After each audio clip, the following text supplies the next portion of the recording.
Hello viewers, welcome to Bharati's creative gardening and cooking. ఈరోజు క్విక్గా అయిపోయే ఇన్స్టెంట్ హెల్తీగా ఉండే రాగి దోశ చేసుకుందాము.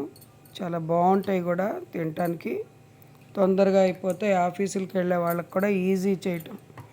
దీనికి ఏంటంటే ప్రిపరేషన్కి పిండికి ఒక గ్లాసు రాగి పిండి, అర గ్లాసు గోధుమ పిండి, గ్లాసు బియ్యం పిండి, ఒక్క చారెడు బొంబాయి రవ్వ, ఇవన్నీ చక్కగా నీళ్లు పోసి మిక్స్ చేసుకొని అందులో ఉప్పు, కారం, కొంచెం జీలకర్ర, పచ్చిమిర్చి, కరివేపాకు, కొత్తిమీర తరుగు వేసుకుని ఒక అరగంట నానబెట్టుకోవాలి. ఈ కన్సిస్టెన్సీలో తడుపుకోవాలి.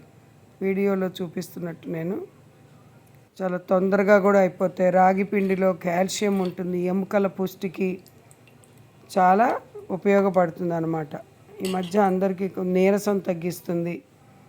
పెనం కాల్చుకొని చక్కగా బాగా కాలిన తర్వాత దాని మీద దోశలు వేసుకుంటే ఇట్లా రెడీ అవుతాయి అన్నమాట. చూస్తున్నారా ఎంత బాగున్నాయో? చూస్తుంటేనే తినాలనిపిస్తున్నాయి కదా.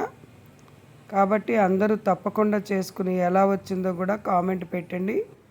నా ఛానల్ తప్పకుండా లైక్ చేసి సబ్స్క్రైబ్ చేసుకొని చూడండి. పెద్ద వీడియోలు, చిన్న వీడియోలన్నీ. ఇంకో మంచి వీడియోతో మళ్ళా కలుద్దాం.